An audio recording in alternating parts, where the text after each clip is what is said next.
I cannot believe 31 days of January have came and went. I've learned so much from daily vlogging for the 31 days in January. Here are the 31 things that I've learned. Consistency is key. I can't tell you how many days I wanted to not do this. I needed to show up for myself every single day, and it really built the momentum to continue these daily vlogs. Perfection is not necessary. I really found out that done is better than perfect. This is one of the things that I've struggled with in my past vlogs, where I wouldn't edit because I felt that it wasn't a perfect video, so I wouldn't even bother. And because of that, it would delay my upload, or I just wouldn't upload that particular video at all. I've learned to edit faster with practice. That's been something that I've really wanted to do and gain from this experience, because my editing has just been so slow and I'll get frustrated in the past, and now I've learned to edit in a crunch because I've had to upload every single day. Finding a story every single day has to be up there with one of the hardest things that I've ever had to do. I love editing and I love making my vlogs, but finding something that I can relate to an audience and anyone who watches it is extremely difficult, because you want to make sure that it's interesting, but you also want to make sure that it's a story to tell and it's not just a random video that you're uploading. I've learned that you can find a story in every mundane moment, and those are the stories that matter. I've really learned the power that there is in authenticity and having authentic moments. I wouldn't say that I'm a shy person. I know that I love to talk to people and I'm outgoing, but when you're staged, it shows on camera, and that was a big one because I know that I don't like to see it, so I really had to make sure that all of my vlogs were as authentic as I could possibly be. And that's really what I wanted to convey with all my daily videos. Lighting. I know I've talked about this before, but lighting is so important. I never knew how important lighting was until I had no choice but to buy a light. I've had to really learn what times of day work with different settings of lighting, because I want to make sure that I look good on camera and I want to make sure that you can see me on camera. So different times of day require different light settings, and that was something that I had to pick up quickly. Dealing with creative burnout. Oh my goodness. I can't tell you how many times I've felt completely burnt out. I'm a full-time student. I work a full-time job. I have an internship. I have so many things going on in my life right now that burnout is so real in so many different ways. I had to learn to juggle all of those things together because I really love doing this and I think it's so much fun. And if there's anything that I can learn to manage is my burnout. And this pushed me to that place where I had no choice but to learn how to manage my burnout. With burnout, time management is so incredibly important. Balancing filming, editing, and just life itself is definitely up there with one of the harder things that I had to learn how to do quickly. These vlogs I kind of came up with right before the new year. I really wanted to push myself to do something crazy, and daily vlogging was something that I've wanted to do for a really long time. So I had to quickly adjust my entire life around everything, and so many things had to be put on the back burner, so many things had to be put forward just so that I can manage my time better. Unexpected content hits. There were some videos that I uploaded that I was even editing or even filming, and I swore they were not going to do well, but I really pushed through and I told myself, you know what, this is your daily, this is the concept you came up with, you must do it. So push through and do it and do the best that you can. And there were some times where the videos that I thought were just okay turned out to do a lot better than I expected. And what that did for me was really help me learn to use the analytics on YouTube, learn to use the tools and the feature that YouTube Studio offers so that I can see what went well and how I can repeat it. Feedback had to be one of the more fun things that I experienced. I loved responding to comments. I still love responding to comments. I love interacting with people, and sometimes I would actually get nervous because I wouldn't want to say the wrong thing, but at the end of the day, it's a human interacting with another human, and to me that was just fun in itself. I look forward to future comments on any of my videos because I think it will really help me connect more with an audience and more with the things that I will create in my videos. Growth really isn't always linear. I never really expected to go viral or anything. There were some days that I hoped certain videos would do better and it didn't, or some days are just gonna flop, or some days are just not gonna be as good as others, and that really is okay. I didn't expect to become this all great YouTuber in a span of 31 days, but I did want to learn a lot from doing this experience, which is really the main reason why this journey to begin with. Over time, talking to the camera feels so much more natural. It becomes so much easier to do. It becomes kind of second nature. You just feel like you're talking to a friend, which really I feel like I'm doing anyways. There were some times where I would overthink what I'm gonna say. I would try to memorize some kind of script that I would create in my head and try to repeat that over and over and over. And I would realize that would just look bad. So rather than doing that, I would just kind of go with the flow and see what would come out and hope for the best. But I realized that those candid moments are so much better than the moments where I would overthink. The importance of B-roll. I can't tell you how much more I understand and have a better understanding I have with the concept of B-roll. I thought that B-roll was just kind of fluff. I didn't really understand what the purpose of it was, but now I realize how it can be incorporated into your story and how putting it over some footage can help really with guiding the story overall. Sound. Oh my goodness. The amount of times that I've had sound issues. If I had a nickel for every time my sound was not plugged in, hooked on correctly, or just working at all, or I had a different feature in my camera setting that just didn't allow for sound, we would be here all day. I would be a millionaire. Sound is so important, sometimes more important than the video itself. You really want to make sure that your sound is hooked up, your video is not in slow motion, because yes, that has happened to Leslie before.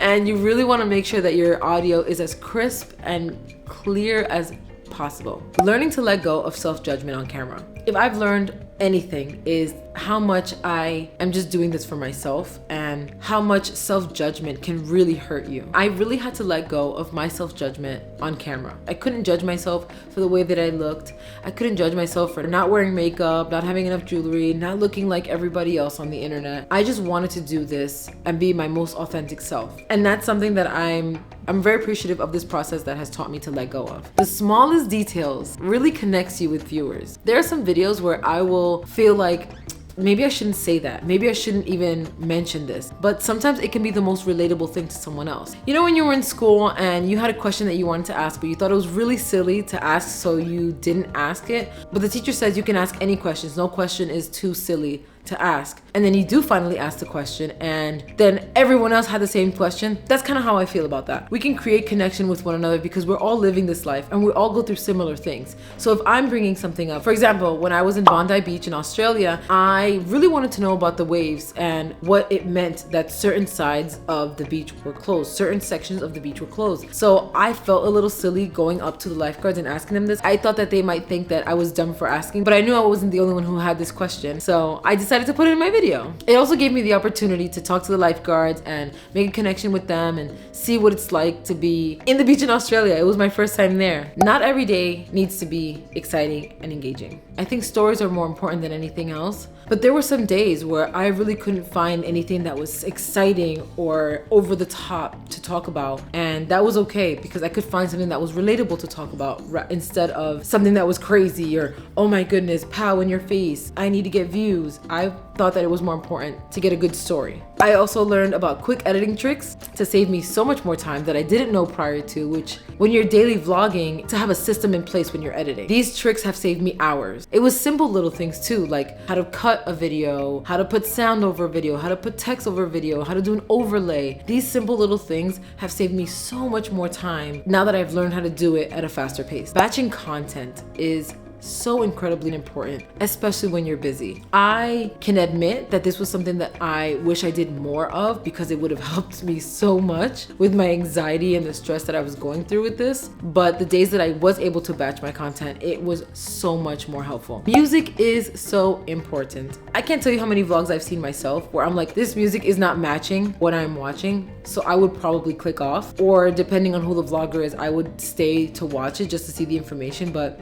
it really helped me with figuring out my music, and I like that I have certain songs that I really connected with, so I keep and I like to use kind of like my own little batch of music. But it's so important to make sure that your songs for your videos match what's going on in the video. You really want the music of your video to match the vibe that you're putting out there. Finding your voice takes a lot of time. I forced myself into doing these 31 days because I knew that I was going to be uncomfortable and I knew that I was going to learn something from it. I was really up for that challenge. But let me tell you, finding your voice takes time. As authentic as I want to be with myself, I know that I can't just show up on camera and just say whatever I wanted to say. I really want to be taken serious, and I really love doing this. Not only is it fun, but it's something that I really want to continue doing. So you really have to find your voice in your videos, and that itself takes time. Embracing your awkwardness really makes for relatable content. I know it's weird, and at first I thought it was I was kind of nervous about showing my awkwardness and my random spurts of laughter, but it really helps relate. I think that showing my awkward self, I think it really helps people relate to my videos. One of the things that I learned about daily vlogging is you really start to learn how beautiful everyday moments are. The purpose of this daily vlog, was to learn something new every single day. I really wanted to find something in everyday life that would help create a story. And I think I did that with these daily vlogs. Oh my God, my battery's dying. My anxiety was through the roof every single day with this. And I really had to learn how to keep myself in check to make sure that my videos were going up and that I could find an actual story to tell. This really helped me naturally storytell, which is something that I really wanted to learn how to do. I really had to trust my instincts with what I was keeping and what I was cutting, because there were some videos that were just way too long, and I really had to know